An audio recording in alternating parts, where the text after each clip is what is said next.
ಲೇವಿಯರಿಗೆ ಬರೆದ ಪತ್ರಿಕೆ ಅಧ್ಯಾಯ 7. ಯೇಸು ಮೆಲ್ಕಿಜೆದೇಕನ ತರಹದ ಯಾಜಕನಾಗಿದ್ದು ಲೇವಿಕ ಯಾಜಕರಿಗಿಂತ ಉತ್ತಮನು. ಈ ಮೆಲ್ಕಿಜೆದೇಕನು ಸಾಲೇಮಿನ ಅರಸನೂ ಪರಾತ್ಪರನಾದ ದೇವರ ಯಾಜಕನೂ ಆಗಿದ್ದನು. ರಾಜರನ್ನು ಹೊಡೆದು ಹಿಂತಿರುಗಿ ಬರುತ್ತಿದ್ದ ಅಬ್ರಹಾಮನನ್ನು ಎದುರುಗೊಂಡು ಅವನನ್ನು ಆಶೀರ್ವದಿಸಿದನು. ಅವನಿಗೆ ಅಬ್ರಹಾಮನು ತಾನು ಜಯಿಸಿಕೊಂಡು ಬಂದಿದ್ದ ಎಲ್ಲಾ ವಸ್ತುಗಳಲ್ಲಿ 10ನೇ ಭಾಗವನ್ನು ಕೊಟ್ಟನು. ಅವನ ಹೆಸರಿನ ಅರ್ಥವು ನೀತಿರಾಜ ಎಂಬುದು. ಇದಲ್ಲದೆ ಅವನು ಸಾಲೇಮಿನ ರಾಜ, ಅಂದರೆ ಸಮಾಧಾನ ರಾಜ. ಅವನಿಗೆ ತಂದೆಯೂ ತಾಯಿಯೂ ವಂಶಾವಳಿಯೂ ಇಲ್ಲ, ಜನ್ಮದ ಆರಂಭವೂ ಆಯುಷ್ಯದ ಅಂತ್ಯವೂ ಇಲ್ಲ. ಅವನು ದೇವರ ಮಗನಿಗೆ ಸಮಾನ ಮಾಡಲ್ಪಟ್ಟಿದ್ದಾನೆ. ಅವನು ನಿರಂತರವಾಗಿ ಯಾಜಕನಾಗಿರುವವನು. ಈ ಮನುಷ್ಯನು ಎಷ್ಟು ದೊಡ್ಡವನೆಂದು ಆಲೋಚಿಸಿರಿ. ನಮ್ಮ ಮೂಲಪಿತೃವಾದ ಅಬ್ರಹಾಮನು ತಾನು ಸುಲುಕೊಂಡು ಬಂದ ಶ್ರೇಷ್ಠ ವಸ್ತುಗಳಲ್ಲಿ 10ನೇ ಭಾಗವನ್ನು ಅವನಿಗೆ ಕೊಟ್ಟನಲ್ಲ. ಲೇವಿಯ ಕುಲದವರಲ್ಲಿ ಯಾಜಕೋದ್ಯೋಗವನ್ನು ಹೊಂದುವವರು ಜನರಿಂದ, ಅಂದರೆ ಅಬ್ರಹಾಮನ ವಂಶಸ್ಥರಾಗಿರುವ ತಮ್ಮ ಸಹೋದರರಿಂದಲೇ 10ನೇ ತೆಗೆದುಕೊಳ್ಳುವುದಕ್ಕೆ ಧರ್ಮಶಾಸ್ತ್ರದಲ್ಲಿ ಅಪ್ಪಣೆ ಉಂಟು. ಆದರೆ ಅವರ ವಂಶಾವಳಿಗೆ ಸೇರದೇ ಇರುವ ಮೆಲ್ಕಿಜೆದೇಕನು ಅಬ್ರಹಾಮನಿಂದಲೇ 10ನೇ ತಕ್ಕೊಂಡದಲ್ಲದೆ ದೇವರಿಂದ ವಾಗ್ದಾನಗಳನ್ನು ಹೊಂದಿದವನಾದ ಅವನಿಗೆ ಆಶೀರ್ವಾದ ಕೊಟ್ಟನು. ಆಶೀರ್ವಾದ ಹೊಂದುವವನಿಗೆ ಆಶೀರ್ವದಿಸುವವನು ದೊಡ್ಡವನು ಎಂಬುದು ವಿವಾದವಿಲ್ಲದ ಮಾತಷ್ಟೇ. ಇದಲ್ಲದೆ ಲೇವಿಯರ ಕ್ರಮವನ್ನು ನೋಡಿದರೆ ಸಾಯತಕ್ಕ ಮನುಷ್ಯರು 10ನೇ ತಕ್ಕೊಳ್ಳುತ್ತಾರೆ. ಆದರೆ ಮೆಲ್ಕಿಜೆದೇಕನ ಕ್ರಮವನ್ನು ನೋಡಿದರೆ ಜೀವಿಸುತ್ತಿದ್ದಾನೆಂದು ಸಾಕ್ಷಿ ಹೊಂದುವವನು ತಕ್ಕೊಳ್ಳುತ್ತಾನೆ. ಇದು ಮಾತ್ರವಲ್ಲದೆ 10ನೇ ತಕ್ಕೊಳ್ಳುವ ಲೇವಿಯೂ ಕೂಡ ಅಬ್ರಹಾಮನ ಮೂಲಕ 10ನೇ ಕೊಟ್ಟ ಹಾಗಾಯಿತೆಂದು ಹೇಳಬಹುದು. ಹೇಗೆಂದರೆ ಮೆಲ್ಕಿಜೆದೇಕನು ಲೇವಿಯ ಮೂಲಪುರುಷನನ್ನು ಎದುರುಗೊಂಡಾಗ ಲೇವಿಯು ತತ್ವರೂಪವಾಗಿ ಇವನೊಳಗೆ ಇದ್ದನು. ಇಸ್ರಾಯೇಲ್ಯರಿಗೆ ಉಂಟಾದ ಧರ್ಮಶಾಸ್ತ್ರವು ಲೇವಿಕ ಯಾಜಕತ್ವದ ಮೇಲೆಯೇ ಆಧಾರಗೊಂಡಿದೆಯಷ್ಟೇ.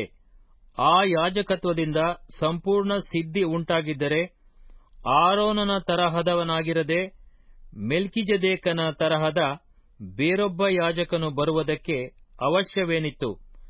ಯಾಜಕತ್ವವು ಬೇರೆಯಾದರೆ ಧರ್ಮಶಾಸ್ತ್ರವೂ ಕೂಡ ಬೇರೆಯಾಗುವುದು ಅಗತ್ಯ.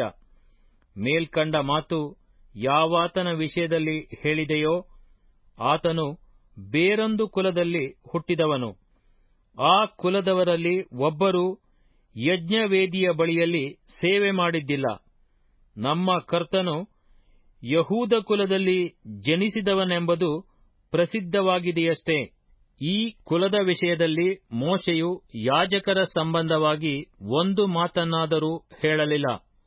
ಇದಲ್ಲದೆ ಬೇರೊಬ್ಬ ಯಾಜಕನು ಶರೀರ ಧರ್ಮ ವಿಷಯವಾದ ನಿಯಮದ ಪ್ರಕಾರವಾಗಿರದೆ ಮೆಲ್ಕಿಜೆದೇಕನ ಸಾದೃಶ್ಯದಲ್ಲಿ ನಿರ್ಲಯವಾದ ಜೀವದ ಶಕ್ತಿಯುಳ್ಳವನಾಗಿದ್ದು ಬರಬೇಕಾದದರಿಂದ ನಮ್ಮ ಸಿದ್ಧಾಂತ ಮತ್ತೂ ಸ್ಪಷ್ಟವಾಯಿತು. ಆತನ ವಿಷಯದಲ್ಲಿ ನೀನು ಸದಾಕಾಲವೂ ಮೆಲ್ಕಿಜೆದೇಕನ ತರಹದ ಯಾಜಕನಾಗಿದ್ದಿ ಎಂದು ಹೇಳಿದೆಯಲ್ಲ.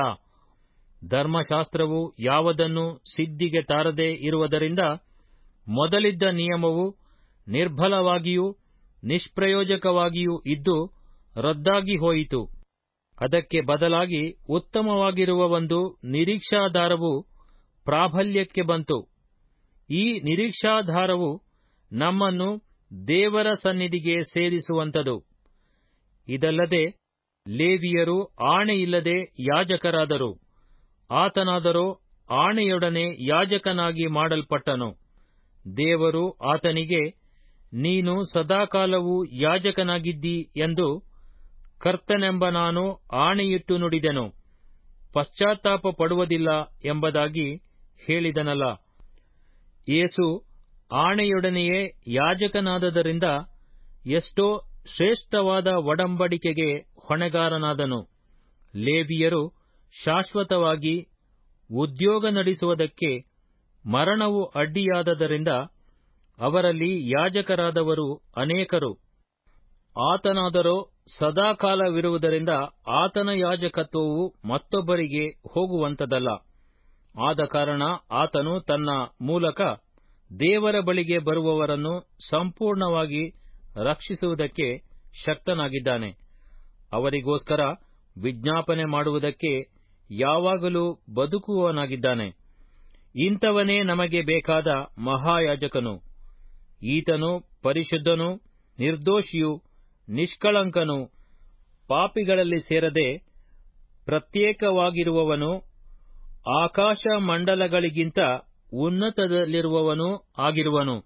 ಮೊದಲು ತಮ್ಮ ಪಾಪ ಪರಿಹಾರಕ್ಕಾಗಿ, ಆಮೇಲೆ ಜನರ ಪಾಪ ಪರಿಹಾರಕ್ಕಾಗಿ ಸಮರ್ಪಣೆ ಮಾಡುವ ಲೇವಿಕ ಮಹಾಯಾಜಕರಂತೆ ಈತನು ಪ್ರತಿನಿತ್ಯವೂ ಸಮರ್ಪಿಸಬೇಕಾದ ಅವಶ್ಯವಿಲ್ಲ. ಈತನು ತನ್ನನ್ನೇ ಸಮರ್ಪಿಸಿಕೊಂಡು ಒಂದೇ ಸಾರಿ ಆ ಕೆಲಸವನ್ನು ಮಾಡಿ ಮುಗಿಸಿದನು. ಧರ್ಮಶಾಸ್ತ್ರವು ನಿರ್ಬಲರಾದ ಮನುಷ್ಯರನ್ನು ಮಹಾಯಾಜಕರನ್ನಾಗಿ ನೇಮಿಸುತ್ತದೆ. ಆದರೆ ಧರ್ಮಶಾಸ್ತ್ರದ ತರುವಾಯ ಆಣೆಯೊಡನೆ ಉಂಟಾದ ವಾಕ್ಯವು ಸದಾಕಾಲಕ್ಕೂ ಸರ್ವ ಸಂಪೂರ್ಣನಾಗಿರುವ ಮಗನನ್ನೇ ನೇಮಿಸುತ್ತದೆ.